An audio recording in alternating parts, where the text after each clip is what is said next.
Bonjour et bienvenue, encore une fois dans cette nouvelle vidéo. Aujourd'hui, je veux vous parler des dangers du dispensationalisme, c'est-à-dire une doctrine qui affaiblit l'Église au Québec. Alors, depuis plusieurs décennies, c'est une doctrine influente qui est importée du monde anglo-américain et qui s'est insérée dans des enseignements de nombreuses églises évangéliques au Québec. Et cela s'appelle le dispensationalisme. Vous pouvez regarder les vidéos précédentes ou aller dans la section vidéo et juste cliquer sur courant théologique et vous allez avoir tous les enseignements sur le dispensationalisme que j'ai amené jusqu'à maintenant. Toutes les vidéos, mettons, parce qu'il y en a qui disent que je ne suis pas un enseignant. Alors, toutes les vidéos que j'ai amenées, donc, qui sont répertoriées là, qui vont vous donner une bonne idée de ce qu'est le dispensationalisme. Celui-ci avec des promesses d'un... on pourrait dire, celui-ci se pavane avec des promesses d'enlèvement imminent avant la période des tribulations, d'une grande tribulation future, d'un règne terrestre millénaire et d'une multitude de récompenses célestes. C'est bien entendu que cette doctrine séduit bien des croyants aujourd'hui. D'ailleurs, je peux le voir dans mes commentaires. Pourtant, en y regardant de près, nous pouvons constater que cette doctrine s'éloigne de la vérité biblique et produit des fruits amers dans la vie de l'Église. Vous allez voir tantôt, il y a des témoignages de pasteurs au Québec qui ont vécu cela. Cette vidéo expose les dérives du dispensationalisme, son impact sur les chrétiens québécois, les erreurs doctrinales qu'il contient et propose un retour à l'espérance biblique authentique, c'est-à-dire Christ lui-même, notre récompense. J'ai dit les chrétiens québécois, j'ai parlé de l'Église au Québec, bien entendu, mais ça s'adresse à toutes les églises, que ce soit à toutes les églises dans la francophonie, tous ceux qui vont m'entendre, quel que soit le pays dans lequel vous êtes, ça s'adresse aussi à vous. J'ai mis Québécois, j'ai parlé de Québec pour s'identifier, nous comme Québécois, Canadiens, Français, pour s'identifier plus à cela, mais ça touche à peu près tous les pays.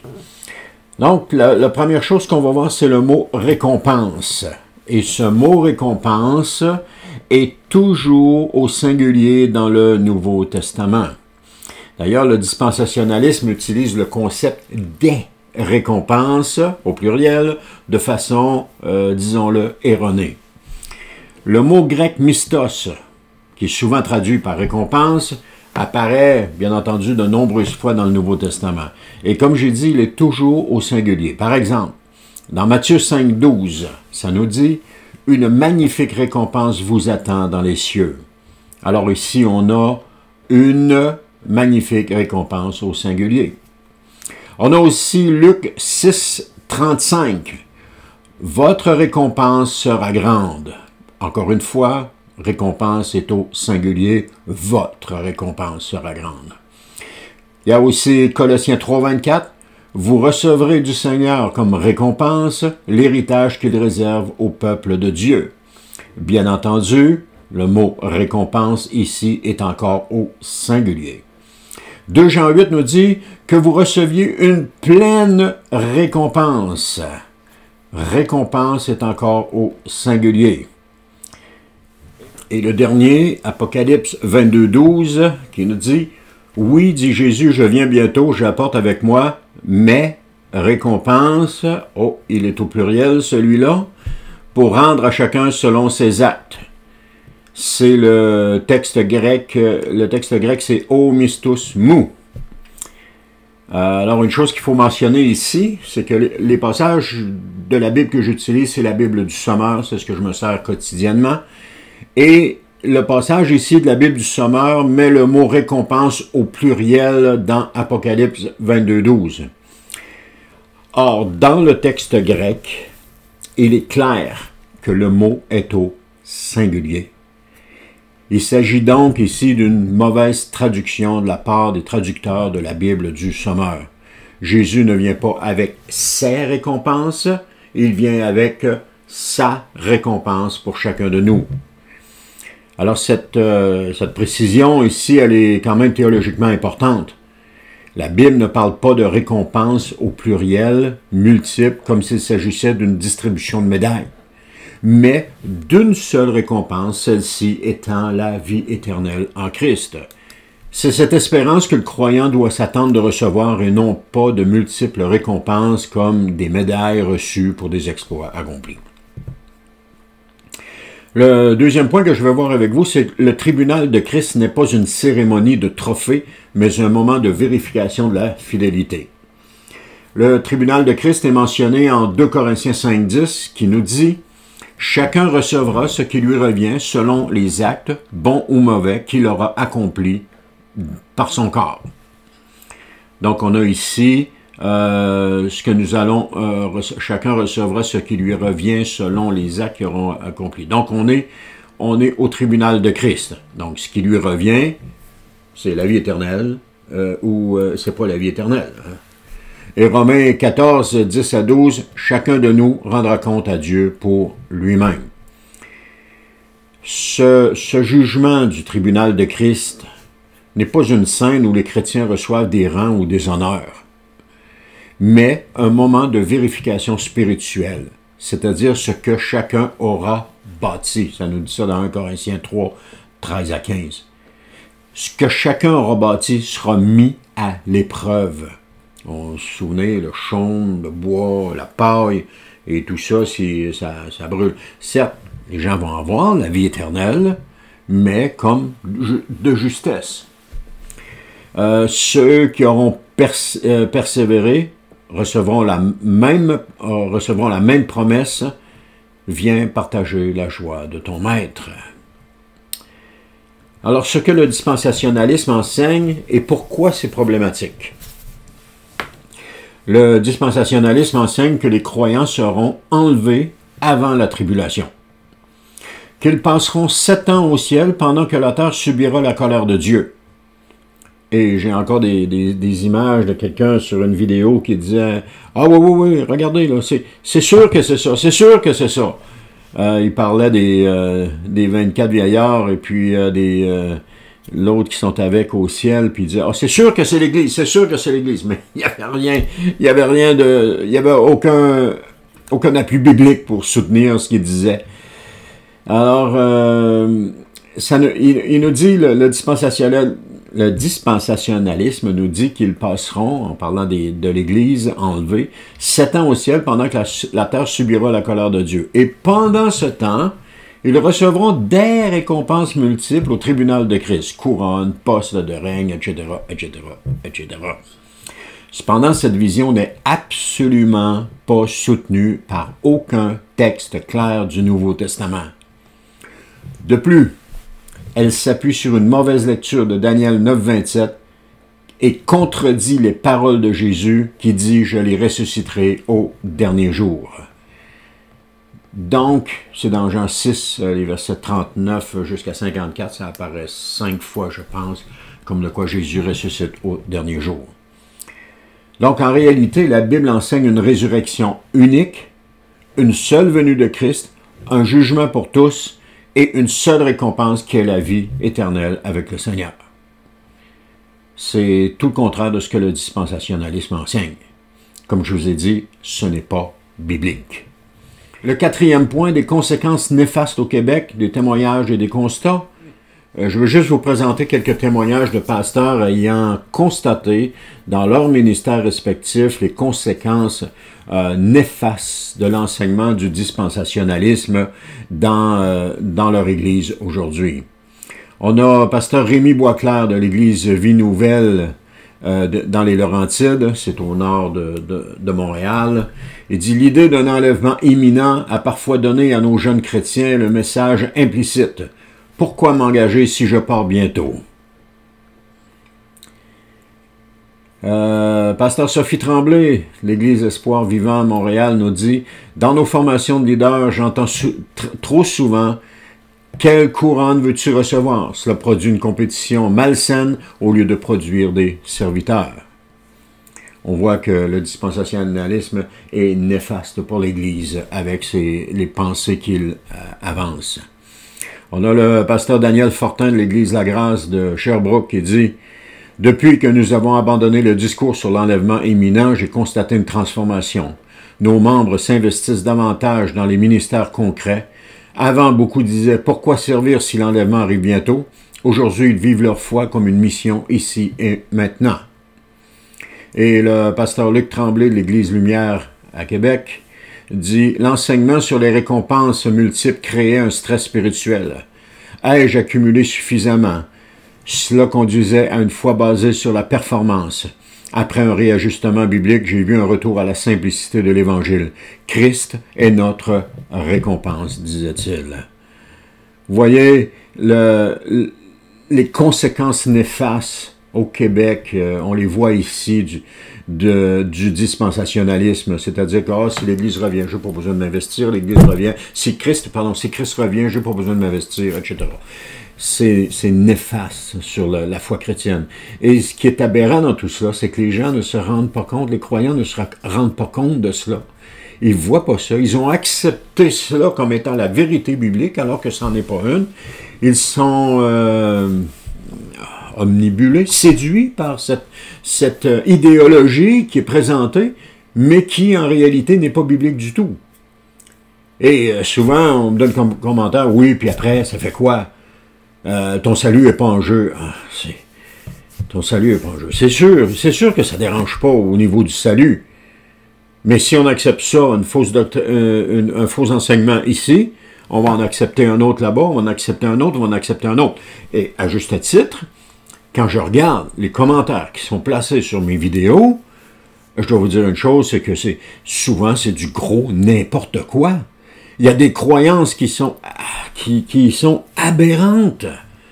Des croyances aberrantes, des définitions aberrantes. C'est des choses que ça fait pas de sens, mais tout ça, ça a été enseigné. Si quelqu'un dit ça, c'est parce que ça lui a été enseigné.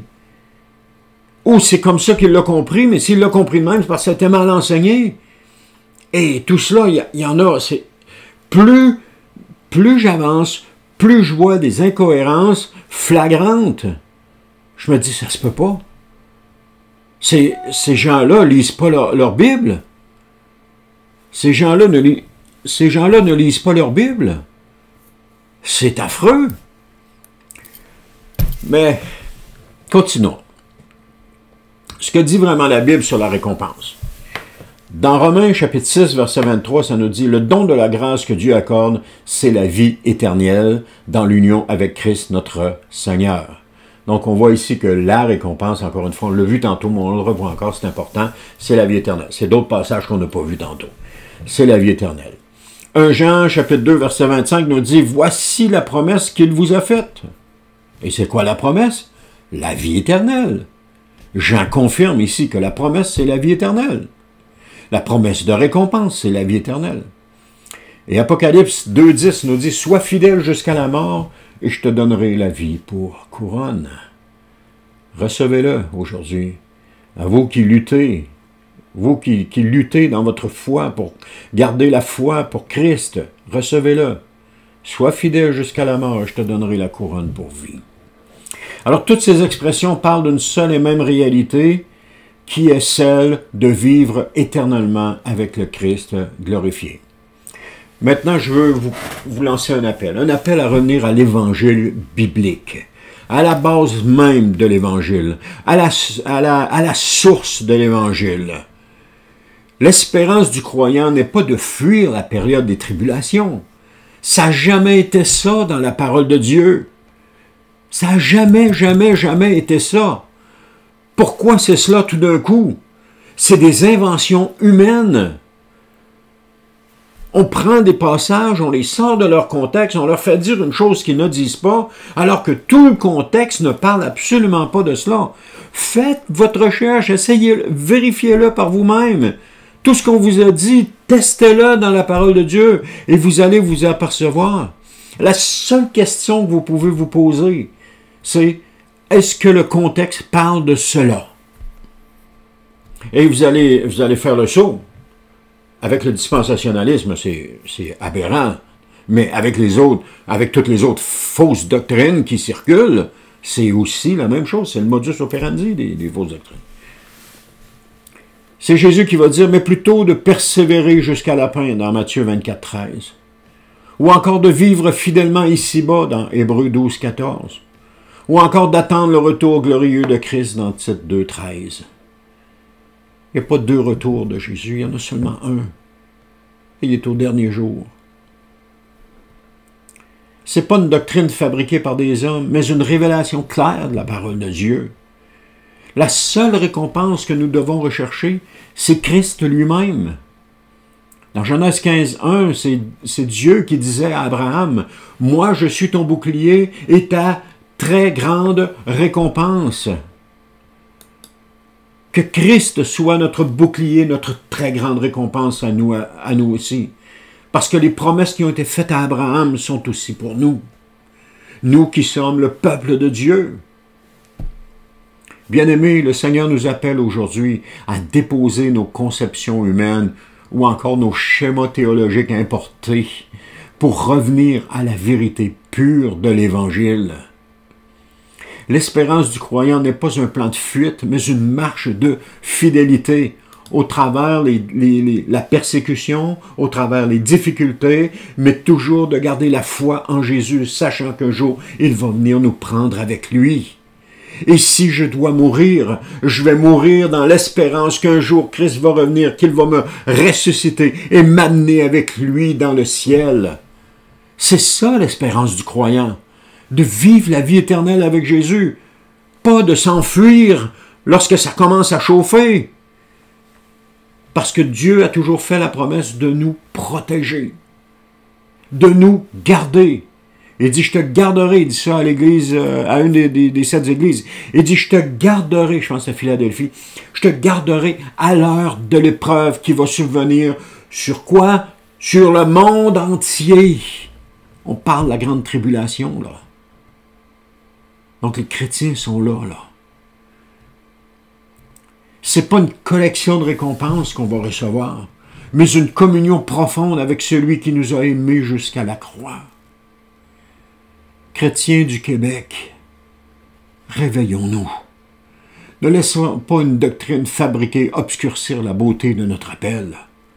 Persévérons dans l'amour, le service et l'attente active. Et un jour, au dernier souffle, entendrons-nous le Seigneur nous dire personnellement, « Viens partager la joie de ton Maître. »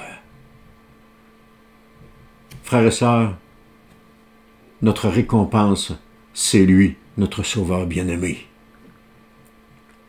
Attachons-nous à Christ. Attachons-nous à sa parole.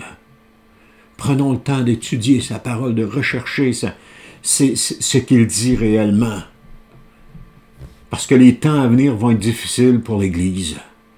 Les temps à venir vont être difficiles. Ça va être un temps de souffrance comme il n'y en a jamais eu auparavant et qu'il n'y en aura plus jamais. Mais ça va être un temps de souffrance extrêmement difficile. Assez que le Seigneur nous met en garde de cela en disant que plusieurs vont abandonner la foi dans ce moment-là. Pourquoi? Parce qu'ils n'auront pas pris la peine de se préparer, de tenir ferme. Ils vont avoir cru toutes les balivernes qu'on va leur racontées, puis n'auront pas pris le temps de se préparer. Préparons-nous, parce que les temps à venir vont être difficiles. En passant, mettez-les vos commentaires, j'apprécie de les lire. Parfois, je les prends en exemple, mais jamais je vais vous nommer, bien entendu. Mais j'apprécie de les lire, vos commentaires. Alors, merci d'avoir persévéré jusqu'au bout avec moi dans cette vidéo. Et je vous dis à la prochaine pour une autre vidéo.